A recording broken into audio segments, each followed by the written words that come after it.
नहीं नहीं, आपने जो है जावा का जो मैंने स्लाइड शेयर की थी, आपने वो देखा, उसको रीड किया थोड़ा सा?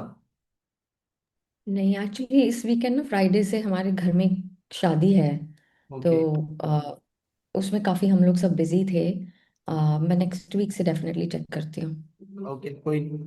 एक्चुअली मेरी भी थोड़ी सी तबीयत खराब थी, तो इसी चक्कर में कल मैंने भी ऑफ लिया था। ओके। थोड़ी सी मतलब कुछ ज्यादा ही तबीयत खराब थी।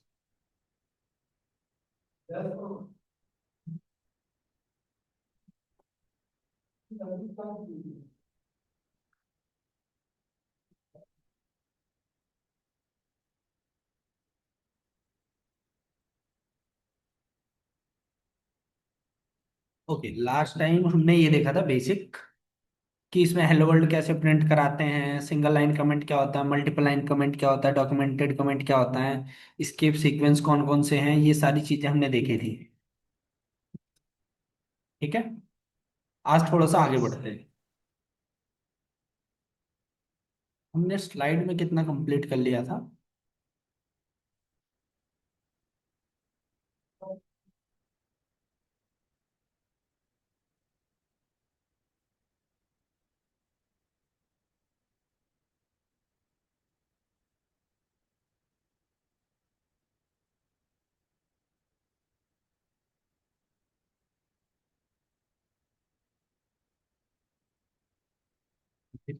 क्या मैंने ये सारी चीजें बता दी थी आपको? पब्लिक स्टैटिक वॉइड मेन का मतलब क्या होता है?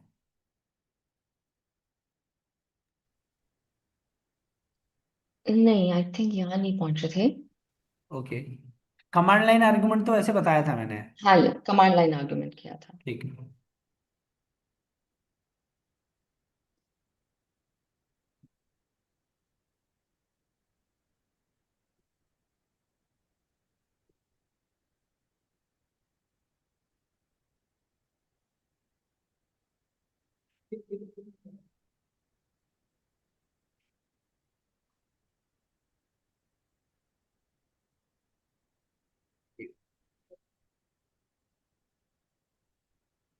सो देखते हैं। देखो, जो यहाँ पे मेन मेथड है, ठीक है, इसमें क्या लिखा हुआ है? पब्लिक। ठीक है, पब्लिक। हम्म। इससे पहले एक ऊपर से देख लेते हैं, ठीक है। सो अब जरा यहाँ देखिए, यहाँ पे जो क्लास है, क्लास के आगे हमने क्या लगा रखा है? पब्लिक। जावा के अंदर ये रूल होता है कि अगर आपने किसी भी फाइल में कोई भी क्लास पब्लिक रखी है, तो class name and file name बिल्कुल सेम होना चाहिए। जो भी केस हैं एग्जैक्ट सेम होने चाहिए। ये रूल है। ठीक है। फिर ओके। दूसरी चीज, एक फाइल के अंदर सिर्फ और सिर्फ एक ही क्लास पब्लिक हो सकती है। ठीक है। एक फाइल के अंदर मल्टीपल क्लासेस हो सकती है, बट पब्लिक सिर्फ और सिर्फ एक होगी। ठीक है। और जनरली ओके। हम पब्लिक उसे रखते हैं जिसके अंदर मेन मेथड हो, अगर मल्टीपल क्लासेस हैं भी तो। ठीक है। सो यहाँ पे पब्लिक, कोई भी इस क्लास को एक्सेस कर सके कहीं से भी। क्लास कीवर्ड, क्लास बनाने के लिए क्लास का नाम इंट्रो। ठीक है। ये आइडेंटिफायर है। जो हमने क्लास का नाम दिया है, इसे हम क्या बोलेंगे टेक्निकल लैंग्वेज में? आइडेंटिफायर। जब भी हम किसी भी वेरिएबल, किसी भी क्लास, किसी भी मेथड, इनमें से किसी का भी नेम देते हैं, सो हम उसे आइडेंटिफायर बोलते हैं। देन ये क्लास की बॉडी है, यहां से लेके यहां तक। अब इस क्लास के अंदर एक मेथड है। ठीक है। मेथड का नाम क्या है? Main method. अब ये जो मेन मेथड है, ये क्या है? पब्लिक। मतलब कोई भी कहीं से भी इस मेन मेथड को एक्सेस कर सके। स्टैटिक, जो स्टैटिक मेथड होते हैं उनको लोड टाइम पे सबसे पहले मेमोरी मिलती है, और इनकी मेमोरी अलग होती है। ठीक है। सो जो आपका क्या बोलते हैं, जेवीएम है, जावा वर्चुअल मशीन, ठीक है, वो क्या करता है? सबसे पहले इसी मेन मेथड को इन्वोक करता है, कॉल करता है। ठीक है। सो दैट्स वाई हमने यहाँ पे स्टैटिक लगा रखा है। और स्टैटिक का एक फायदा और होता है कि आप बिना क्लास का ऑब्जेक्ट बनाए डायरेक्ट स्टैटिक फील्ड्स को, स्टैटिक मेथड्स को एक्सेस कर सकते हो। स्टैटिक के ऊपर एक पूरा का पूरा चैप्टर है। ठीक है, इसको आगे आके हम डेप्थ में पढ़ेंगे। फिर वॉइड मेन, ये मेन मेथड है जिसका रिटर्न टाइप है वॉइड, कि ये मेन मेथड कुछ भी रिटर्न नहीं कर रहा। फिर ये है कमांड लाइन आर्गुमेंट आपका, ठीक है, कमांड लाइन आर्गुमेंट्स। देन उसके बाद आप इसमें मेन मेथड में जो काम करना है कर लो, कोई दिक्कत नहीं।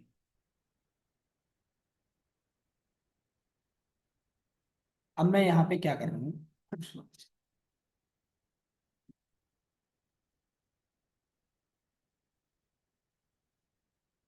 ये काम, चलो।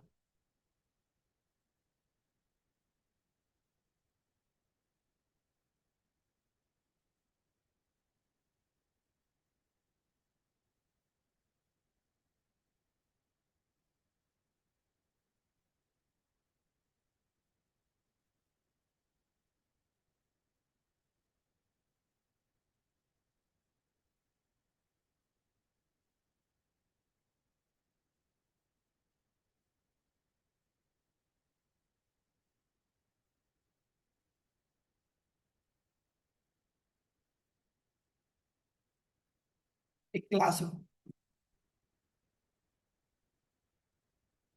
देखो एक क्लास बना दी हमने वेरिएबल्स के नाम से, ठीक है। इसके अंदर एक मेथड बना दे रहा हूँ, वॉइड, मान लो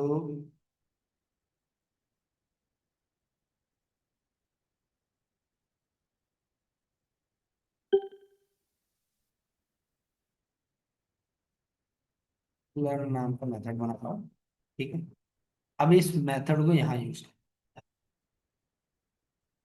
तो यहाँ पे यूज करने के लिए मैं क्या बोलता हूँ, variables v equal to new variables v dot, method का नाम क्या था, लर्न। अभी वो जो मेथड था वो पब्लिक नहीं था, देखो। अभी जब मैंने पब्लिक नहीं लगा रखा था तो यहाँ पे एरर आ रही थी, अब यहाँ से एरर हट गई, ठीक है। क्यों, क्योंकि अब तो हमने अगर हम वहां पे पब्लिक, पब्लिक लगा दिया।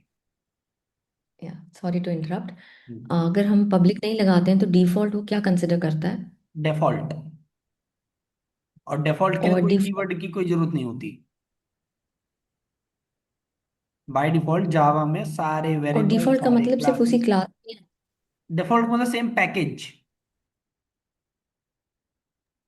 ओके। वो एक्सेस मॉडिफायर्स एनकैप्सुलेशन में आपका आएगा, ठीक है।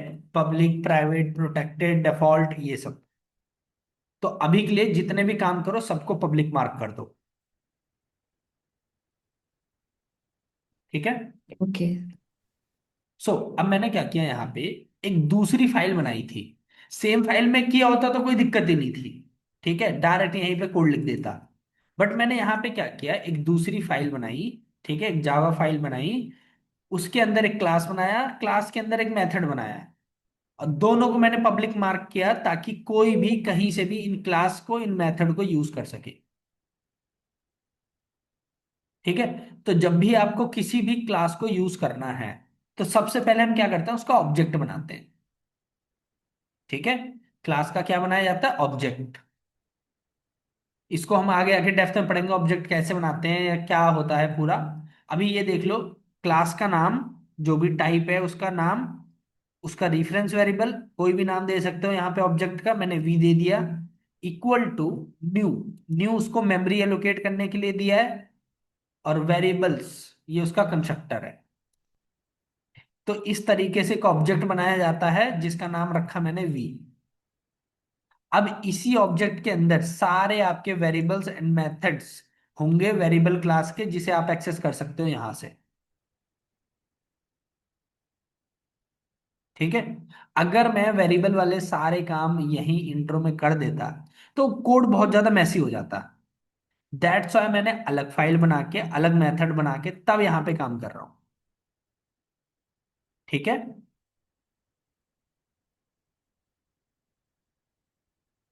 इतना तो पता होगा ना क्लास को कैसे यूज करते हैं ऑब्जेक्ट बना के। यस। हाँ, सो हमने यहाँ पे वेरिएबल्स क्लास का ऑब्जेक्ट बनाया, उसके अंदर से मेथड कॉल कर दिया लर्न वाला, और इसमें जो भी हो कमेंट कर दिया।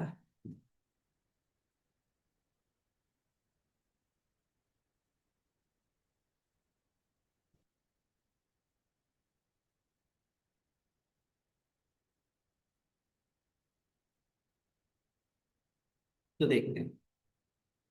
सो जनरली हम वेरिएबल्स कैसे बनाते हैं? नॉर्मली हम लेट करिए, इसे हम क्या बोलेंगे? Declaration of variable. ठीक है, इसे हम क्या बोलेंगे?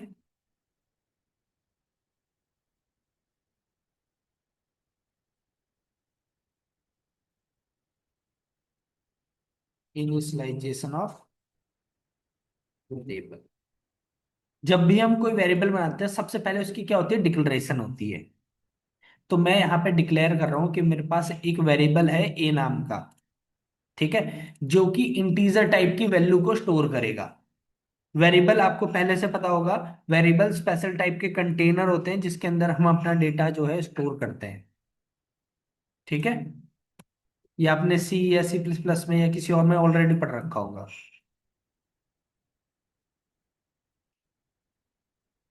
सो एक वेरिएबल बना रहे हैं हम, उसके बाद उस वेरिएबल के अंदर वैल्यू डाल रहे हैं।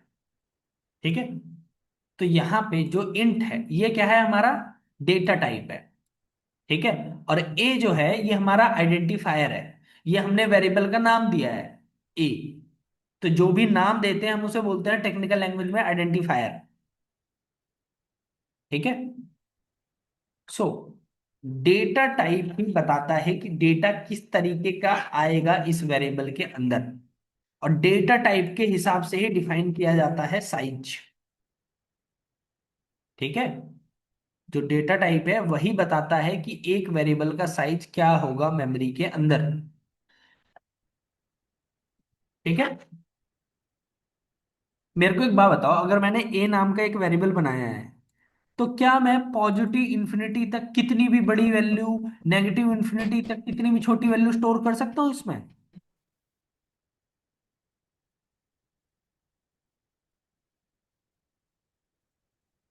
बताइए।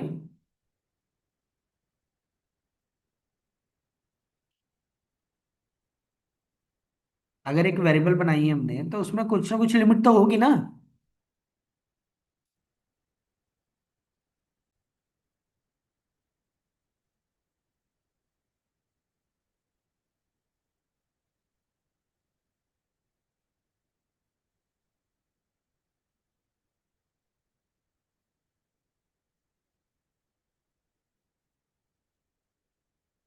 मिनी वॉइस आ रही मेरी?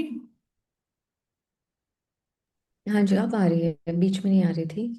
ओके, सो मैं ये बोल रहा हूँ, हमने जो ये वेरिएबल बनाया है, ठीक है, ए नाम का, तो क्या मैं इसमें पॉजिटिव इंफिनिटी तक कितनी भी बड़ी वैल्यू और नेगेटिव इंफिनिटी तक कितनी भी छोटी वैल्यू स्टोर कर सकता हूँ?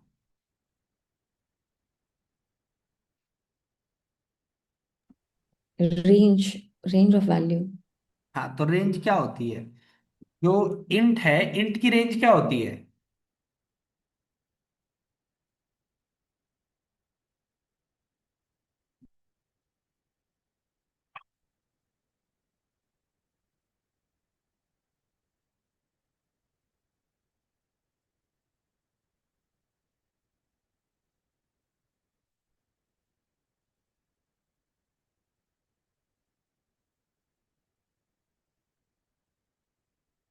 जब भी आपको किसी भी न्यूमेरिक वैल्यू की जो है रेंज निकालनी हो, किसी भी इंटीजर वैल्यू की, ठीक है, तो आप ये फॉर्मूला अप्लाई कर सकते हो।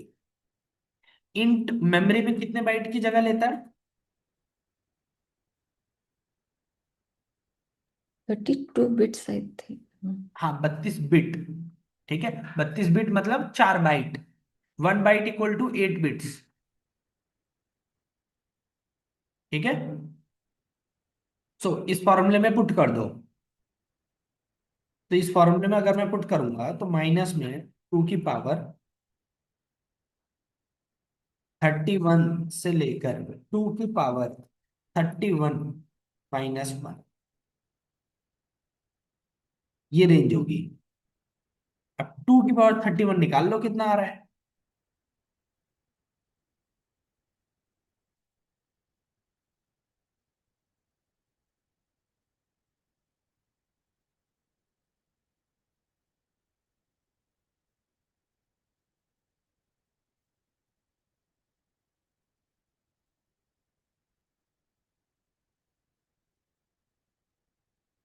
तो ये रेंज होगी इंट की। ठीक है, ये रेंज किसकी होगी, इंट की।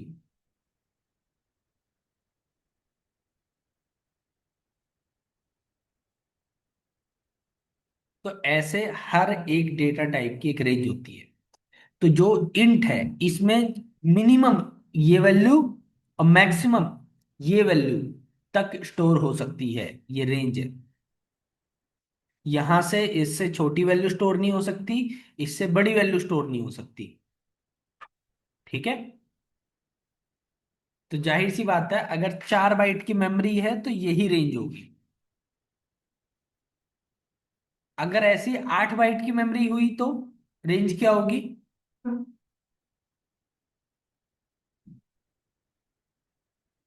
2 to the power 64। -1 भी है माइनस। फॉर्मूले में। या। सो माइनस में 2 की पावर 63 से लेकर 2 की पावर 63 - 1। हम्म। ठीक है, तो जब भी कोई रेंज पूछे इस तरीके से बता दिया करो। ठीक है, और ये ध्यान रखना, ये सिर्फ इंटीजर के लिए काम आते हैं। Integer I mean byte, short, int, long, चार।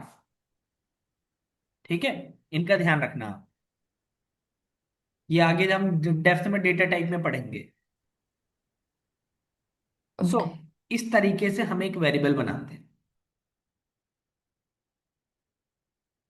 एक वेरिएबल बनाया ए नाम का जो कि इंटीजर टाइप की वैल्यू स्टोर करेगा।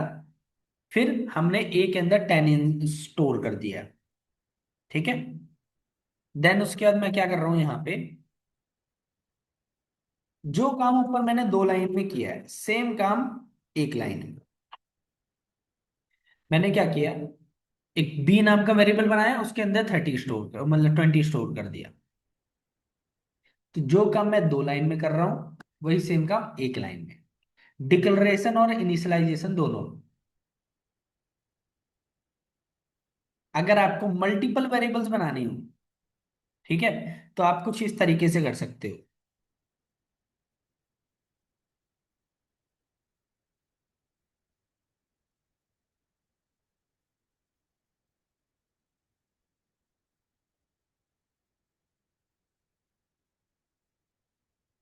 आपको जिसकी वैल्यू देना है दो, जिसको नहीं देनी मत दो, कोई दिक्कत नहीं। ठीक है, कॉमा कॉमा लगा के आप वेरिएबल यहाँ पे दे सकते हो।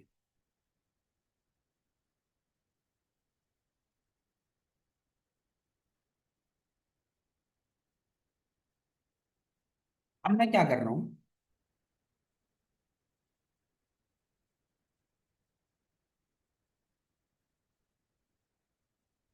मैंने यहाँ पे एक एक्सप्रेशन लिख दिया।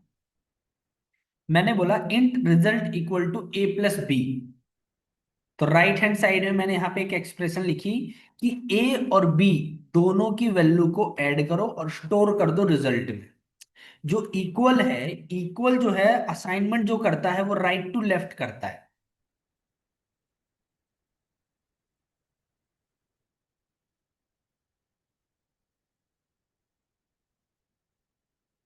Right to left.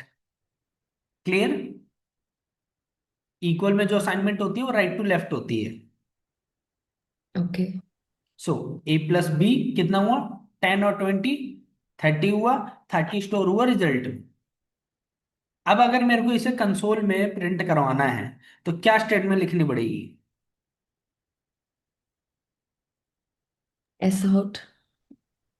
क्या मैं रिजल्ट ऐसे लिख दूं, लिखा हुआ आ जाएगा, 30 आ जाएगा।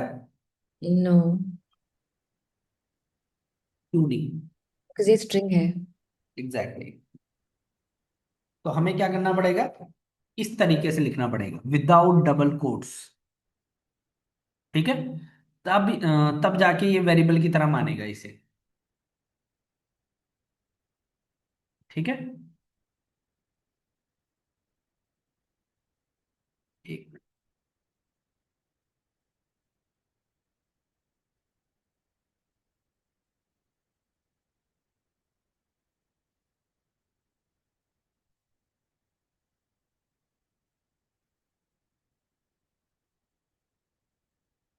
काम खराब कर देगा यार,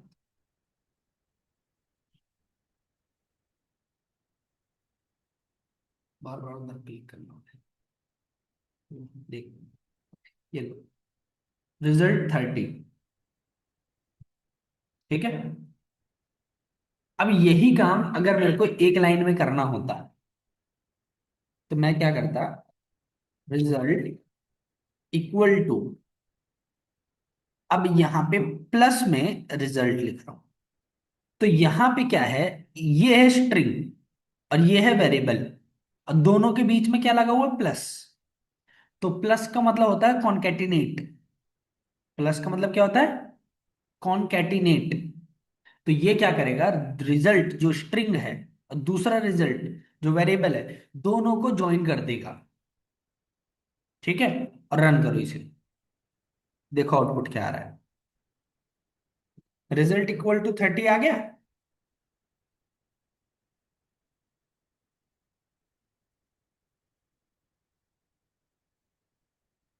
अगर मेरे को बाद में भी मैसेज चाहिए होगा,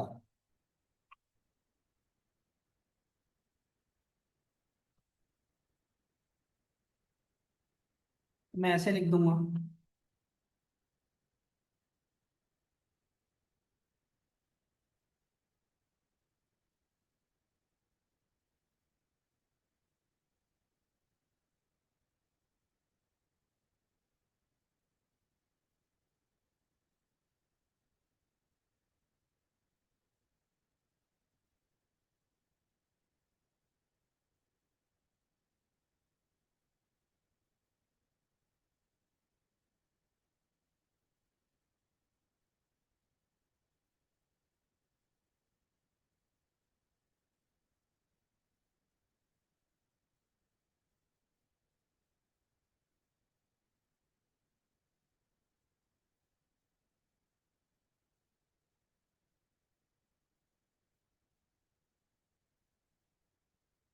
परफेक्ट, क्या लिखा हुआ आ रहा है,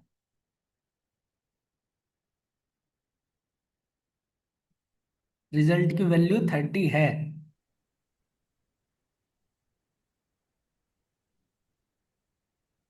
आ रहा है लिखा हुआ या नहीं। यस। सो जावा जो है वो ग्लोबलाइजेशन, इंटरनेशनलाइजेशन एंड लोकलाइजेशन तीनों सपोर्ट करता है। जावा में दुनिया की कोई भी लैंग्वेज, कोई भी कैरेक्टर आप यूज कर सकते हो एज अ स्ट्रिंग। ठीक है, तो आप चाहो तो हिंदी में भी यहाँ पे मैसेजेस अपने लिख सकते हो, कोई दिक्कत नहीं है। क्लियर। यस, किसी भी लैंग्वेज में लिख सकते हैं। Exactly exactly. चाहे चाइनीज हो, जापानीज हो, कुछ भी। ओके। जावा दुनिया की ऑलमोस्ट सभी लैंग्वेजेस को फॉलो करता है, सभी को सपोर्ट करता है। अगर यही मान लीजिए हिंदी में ये स्ट्रिंग हम यहाँ एस आउट में देने की बजाय किसी फाइल में लिखें और फिर बहुत वहां इजीली से, हो सकता है, तो फाइल हैंडलिंग का कॉन्सेप्ट है जावा में। तो उसमें भी ये हिंदी में रीड करके हिंदी में प्रिंट कर सकते हैं। बहुत इजीली ओके। जावा में फाइल हैंडलिंग के कॉन्सेप्ट हैं। ओके।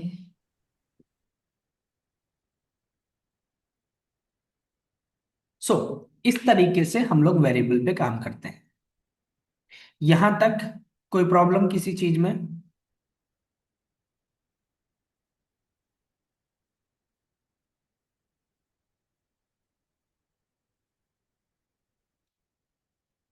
किसी भी चीज में कोई डाउट।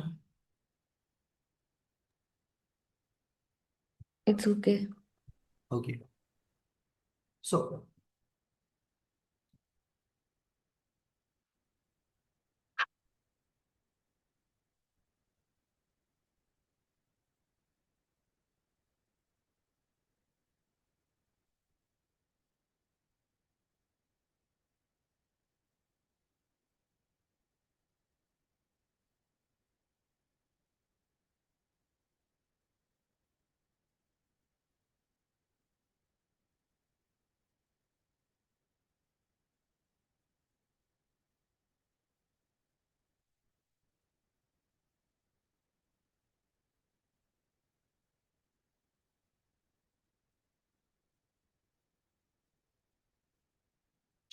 इसे देखिए। सो डेटा टाइप क्या होते हैं? डेटा टाइप बताते हैं कि डेटा किस तरीके का है। ठीक है। डेटा टाइप बताता है कि डेटा किस तरीके का है या किस तरीके की वैल्यू उसमें आने वाली है। ठीक है। अब जो जावा है, जावा के अंदर दो डेटा टाइप हैं सिर्फ। कौन कौन से? Primitive, primitive data types, and दूसरा नॉन प्रिमिटिव डेटा टाइप्स।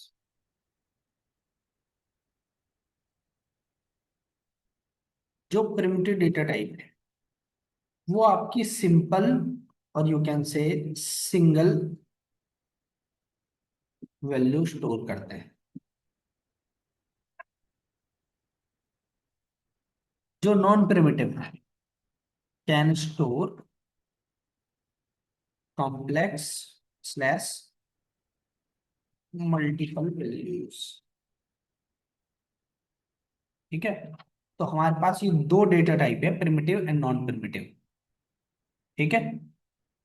सो जो नॉन प्रिमिटिव है इसके एग्जांपल क्या क्या है?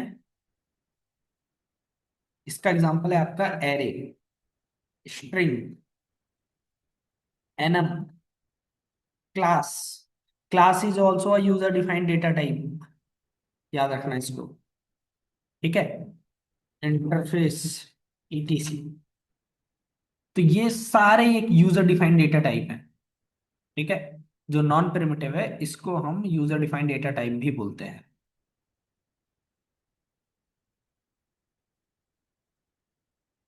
यूजर डिफाइंड, और इसको बिल्ट इन और you can say pre defined.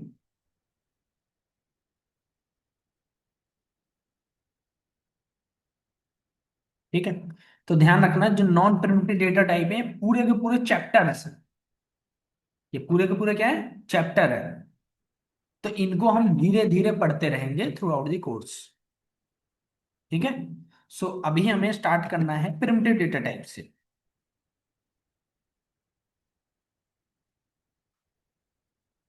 Okay.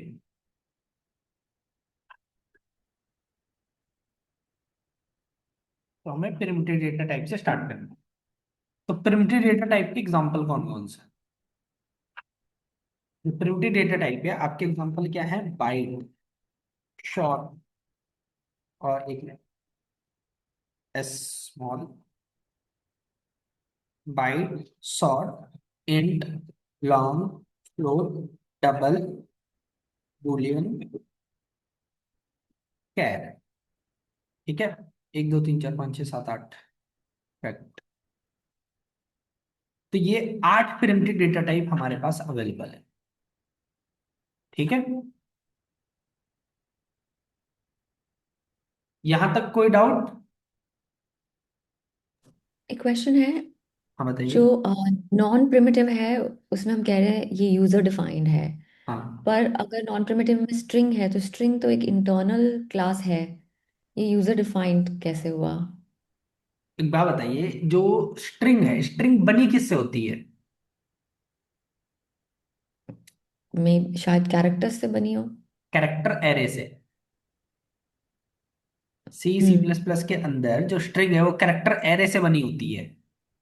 हम्म। ठीक है। यहां पर भी जो स्ट्रिंग क्लास है इसको भी इंटरनली कैरेक्टर एरे से बनाया गया है। हम्म। ठीक है। तो जाहिर सी बात है जब एरे जो है वो यूजर डिफाइंड डेटा टाइप है तो स्ट्रिंग भी होगा। ठीक है। हमारे पास प्रिमिटिव डेटा टाइप सिर्फ यही है। ठीक है। अब एक बात बताओ, जो ओके। कैर है, कैर क्या एक कैरेक्टर से ज्यादा स्टोर कर सकता है?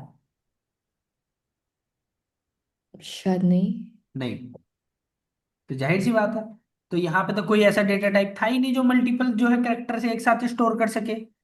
तो स्ट्रिंग को बनाया गया ओके। है। जावा वालों ने ओके। स्ट्रिंग क्लास को बनाया है। ठीक है। जो स्ट्रिंग क्लास है इसको बनाया है। ओके। ये आपको java.lang पैकेज में मिल जाएगा। देखो।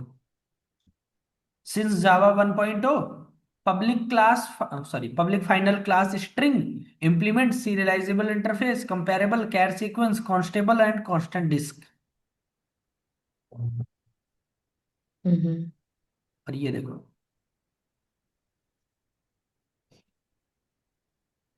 वैल्यू बाइट टाइप का एरे।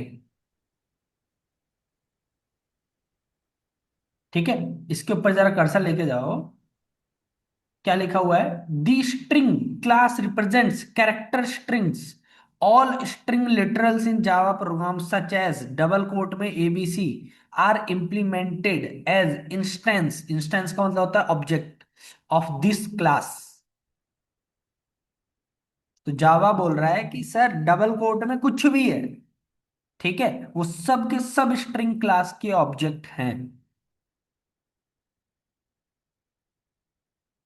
ठीक है। ओके।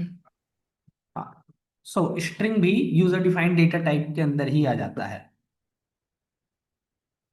ठीक है। ओके। सो यूजर डिफाइंड डेटा टाइप धीरे धीरे हम देखते रहेंगे। स्ट्रिंग भी एक पूरा का पूरा चैप्टर है, इसको भी डेप्थ में पढ़ना होता है हमें। तो हमारे पास ये डेटा टाइप है, तो इनको हमें देखना है सबसे पहले तो। ठीक है।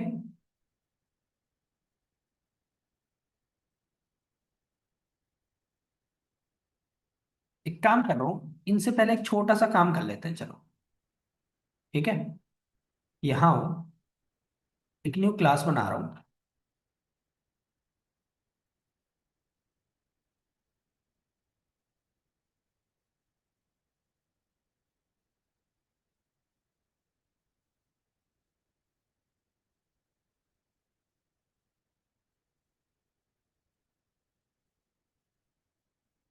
यहाँ पे मैं क्या कर रहा हूँ वो देखिए जरा।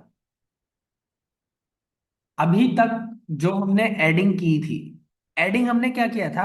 दो नंबर खुद से हार्ड कोड किए थे और दोनों को ऐड करके देन उसका रिजल्ट हमने दिखाया था, ये वाला जो था। ठीक है, लेकिन अब मेरे को हार्ड कोड नहीं करना, प्री डिफाइंड वैल्यू नहीं देनी वेरिएबल के अंदर। अब वैल्यू कौन देगा? यूजर। ठीक है, तो यूजर से अगर आपको वैल्यू मांगनी है तो इसके लिए हम क्या यूज करते हैं? स्कैनर।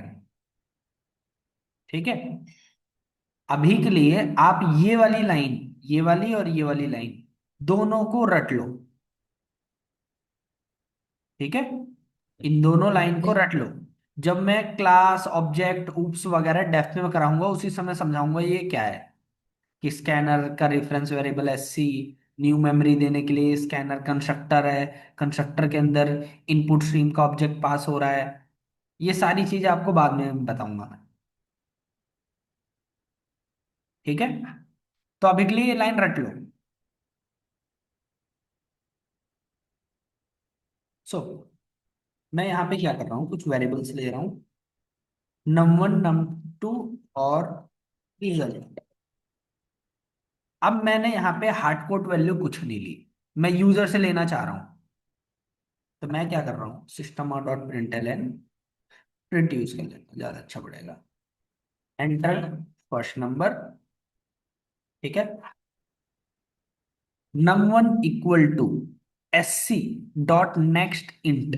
जब भी आपको कभी भी इंटीजर वैल्यू लेनी है तो आप क्या लिखोगे? SC dot next int. User से वैल्यू मांगने के लिए यूज होता है ये, इंटीजर वैल्यू मांगने के लिए। तो जो भी इंटीजर वैल्यू मांगी हमने यूजर से, वो हमने स्टोर कर ली num1 में। सेम काम कर रहा हूं मैं इसके साथ, num2 के साथ। Then result equal to num1 plus num2, and last में the sum of num1 and num2 is इतना। परफेक्ट। जब स्कैनर का काम खत्म हो जाए तो उसे बंद कर दिया करो।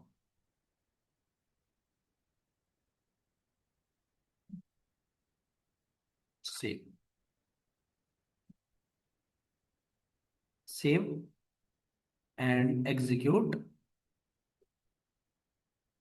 अरे यार।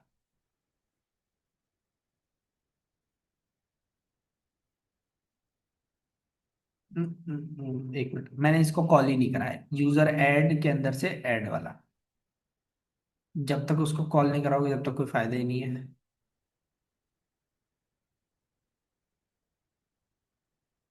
User add.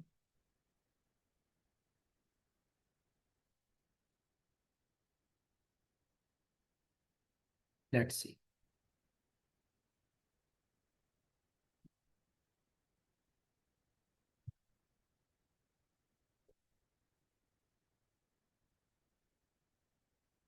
फर्स्ट नंबर मान लो एम, दूसरा 87। आउटपुट क्या है जरा देखिए।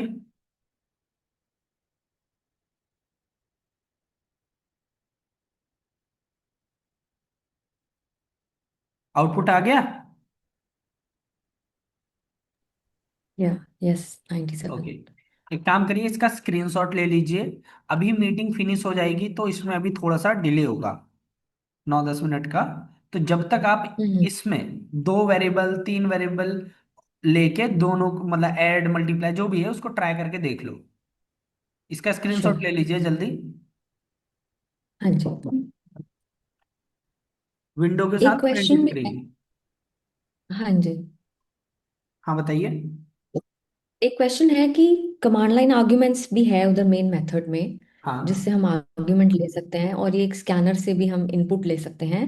स्कैनर ज़्यादा कंफर्टेबल है, पर और कोई डिफरेंस इसमें? देखो मैं बता रहा हूँ, दोनों का अलग अलग पर्पस है। कोड को रन करने से पहले कंपाइल टाइम पे अगर इनपुट देना है देन हम यूज करते हैं कमांड लाइन आर्गुमेंट। और कोड को रन करते समय अगर इनपुट लेना है तो हम यूज करते हैं स्कैनर। Okay, okay. हाँ ठीक है, इसका स्क्रीनशॉट ले लिया आपने। हाँ जी, ले लिया। ओके।